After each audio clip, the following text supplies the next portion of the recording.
Now to CNN's Selena Wang at a protest in Beijing.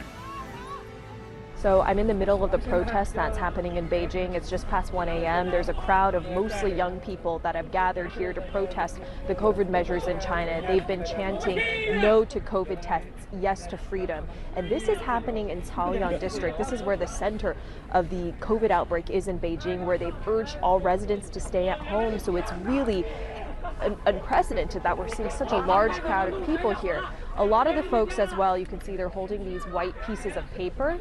This is a symbol of anti-censorship, and we also saw protests in Shanghai. We saw protesters also hold those white pieces of paper. Now in this district as well, around here there are many foreign embassies, including the American embassy over there. So notable that they chose this site for this protest. Now this protest has been going on already for several hours. It's very late. You can see the policeman right now is telling me to move back a little bit, but there is a large police presence. They're actually on this whole row of policemen. But it is a peaceful protest so far. You could hear the cheering, the chanting. Cars are also driving by frequently. They're honking in solidarity. The folks here don't look like they're going anywhere anytime soon. Selena Wang in Beijing for us. Thank you very much. Let's bring in CNN's Fareed Zakaria, host of CNN's Fareed Zakaria GPS. Fareed, great to see you as always. Thanks so much.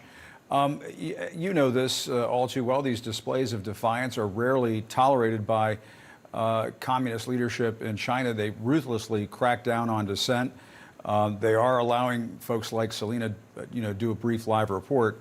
But what do you make of all of this? I mean, are the Chinese just keeping this contained as much as possible and allowing it until it goes away? What do you think? It's amazing what we're witnessing, and the reporting has been amazing. So China has often allowed protests. People have the mistaken impression that they allow no protests. There are lots of protests. They're always on very specific local issues, food shortage or local corruption, something like that. What is extraordinary about this one is that they are allowing protests in which people are talking more generally about Communist Party rule. As you say, no to COVID lockdowns, yes to freedom. There have even been some of those Shanghai protesters who have said, Xi Jinping resign, things like that. That is completely unusual. It is unprecedented. And for it to be happening in Shanghai at Tsinghua University, the university that Xi Jinping went to when he got his chemical engineering degree in the 70s. That is what makes this quite unusual. They are almost certainly going to crack down over time. They are unlikely to allow this to spread. But the very fact it is happening should remind us that, China is not just this big black box out there. There are real life people in there who have aspirations and ideas and ideals, and they're getting more and more educated. One of the things Xi Jinping has to deal with this COVID lockdown, it's one thing when you have a herd of, peasants and things like that. You're talking about hundreds of millions of college educated people who are defying the COVID lockdown. Right, and I have to ask you, does this pose any threat or challenge whatsoever to Xi Jinping? And I guess, what about the COVID lockdown policy, this extreme policy that they've had? Could that finally be coming to an end? Might the Chinese government relent? In the past, they have course corrected when they have faced this kind of public outcry. It's a crazy policy. The reason they have it, just so people understand, is they are unwilling to use mRNA vaccines to vaccinate their population because they are Western vaccines. They want to create their own, and they've been trying very hard, essentially reverse engineering the Western vaccines, but they have not so far been able to do so. And it's a kind of extreme version of vaccine nationalism. So they're hoping that they will soon have that, and then they'll be able to. We know they can vaccinate people really fast in China, but so far they haven't been able to. As to the longer term, look, it's hard to imagine that this would dislodge. The Communist Party is so deeply entrenched, and Xi has further entrenched it.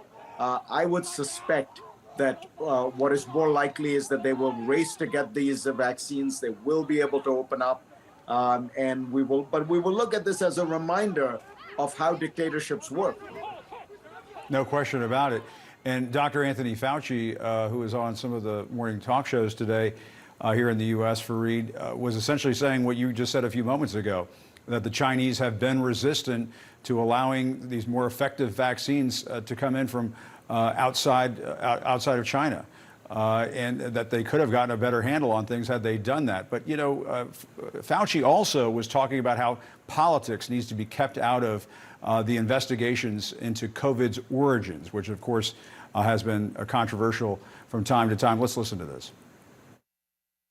If you look at the anti-China approach that clearly the Trump administration had right from the very beginning, and the accusatory nature, the Chinese are going to flinch back and say, no, I'm sorry, we're not going to talk to you about it, which is not correct. But they're not talking to the Biden administration about it either. Exactly. I think that horse is out of the barn, and they're very suspicious of anybody trying to accuse them. We need to have an open dialogue with their scientists and our scientists, keep the politics out of it, and let the scientists, because these are scientists that we've known for decades, and we've collaborated with them. Yeah, and Fareed, he was saying, you know, we have to keep our minds open to the possibility that there was some sort of leak at the lab. But Fauci went on to say, Fareed, that the evidence all indicates that this was a human-to-animal leap that took place when it came to COVID's origins. What did you make of some of his comments? Look, I think he's right. As far as we know, the proceedings of the National Academy of Sciences actually just put out a report on November 10th saying the most likely transmission is, as you said, a kind of wild market to human. There is a distinct possibility it could have been from that Wuhan lab. We will never know, because the Chinese are never going to cooperate to the extent that you would need them to do a kind of genetic tracing, almost detective work, to find out what's happening.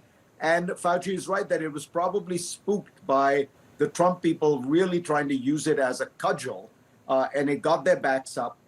They're, as a result, super suspicious and nationalistic about it all. But we do have a real problem here. We need a process. This is not going to be the last time something like this happens.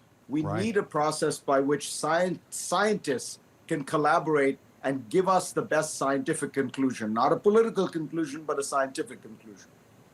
Right. Domestic politics got way out of control when it came to containing COVID, and global politics as well. You're absolutely right. Let's talk about Ukraine very quickly. Russia targeting civilian infrastructure there, cutting off the heat, trying to ratchet up the cruelty and misery. I suppose, I mean, is this all Putin has left to try to win this war? You're exactly right, but it's a very powerful, brutal weapon. Putin has decided he can't beat the Ukrainian army, so he's going to take the war to Ukraine's civilians. And what he is doing is unprecedented. We have not seen this since World War II, I think, because this is the deliberate targeting of civilians and immiserating their lives, cutting off their energy, cutting off their heat, their light, bombing sewage facilities, trying to plunge the entire country into darkness and cold.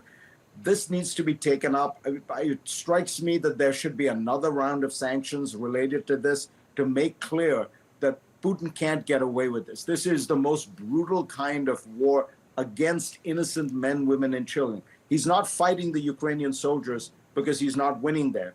What he's doing is fighting men, women, and children. That's right. And he's inflicting unspeakable cruelty upon the civilian population there just because he can't get what he wants, which is, of course, Ukraine. Fareed Zakaria, as always, thanks so much for your time. We appreciate it. Always a pleasure. Always a pleasure.